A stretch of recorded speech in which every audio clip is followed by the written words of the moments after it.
Hockey 605. We're here with Joe Maguire, defenseman for the Sioux Falls Stampede. Thanks for joining us today, Joe. Thank you for having me. Oh, we really appreciate the opportunity that you guys are giving us and taking a little time to visit with us so we can get to know you a little bit better. So here goes with some questions. First, what's your hometown? I'm from Dix Hills, New York. It's a small town on Long Island. Oh, wow. So you did travel a bit of a ways out here. How did you find the Stampede, or how did the Stampede find you? I was playing with the Bloomington Dunder last season and earlier this season, and then I was traded over late September. Okay. So you worked your way into the Midwest hockey scene, right? Mm-hmm. Yeah. So how long have you been playing hockey, Joe? I'd have to say I've been playing since I was about 4 or 5 years old. A lot of you guys started pretty early. Yeah. Is the first toy you remember having in your crib a pair of skates? Yeah, I think so. Hockey stick. A hockey stick. Yeah, that would be a little less dangerous, I think. Now, when you first started playing, what position did you like best?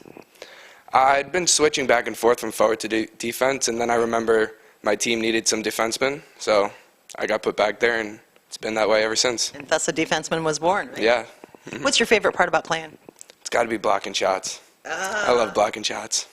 So if you had another position that you could play, what would that be? Probably goalie. I thought you might say that. I think I'd be a good goalie. Yeah, you kind of have that combination personality between defenseman and goalie, it looks like. Now, who would you say is your biggest fan out there? Probably my mom, I think. Although my dad's a close second. Hockey moms rule. Yeah, I think she's number one. Oh, good for Mom. Obviously, you probably have had quite a few coaches. Yeah. How many would you estimate you've had in your whole hockey career so far? Probably about eight or nine, a lot. Has there been any one message that's been pretty consistent from one coach to the next? It's got to be just keep working your hardest. Anything can happen, and things happen for different reasons, but you just have to keep working your hardest. Yeah. And that's true in anything you do, isn't it? Mm-hmm.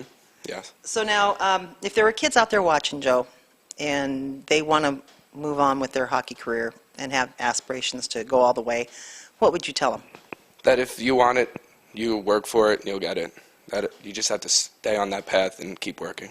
Have you ever had any time in your career where it's like you just were starting to wonder and thinking that maybe things weren't working? Definitely. How did you get yourself out of that? Every athlete gets that. My dad has been always helping me, keeping me motivated, and I'd say he's a big reason why. Yeah, it's important to be surrounded with a good support network, isn't it? Mm-hmm. All right, now let's throw one more question out there for you. What would you say is your main goal for this season? Main goal has to be winning the Clark Cup. I'm not surprised. Yeah, so that's number one. I mean, I heard stories of the guys last year winning, and it sounds unbelievable. I'd love to be able to experience that. Oh, it was a wonderful experience for the fan base, too. I'm sure. So we all have the same goal, yeah. But we want to just let you guys have some good games out there. So, well, thanks so much for taking time with us on Hockey 605. We look forward to visiting with you again soon. Thank you. Appreciate it.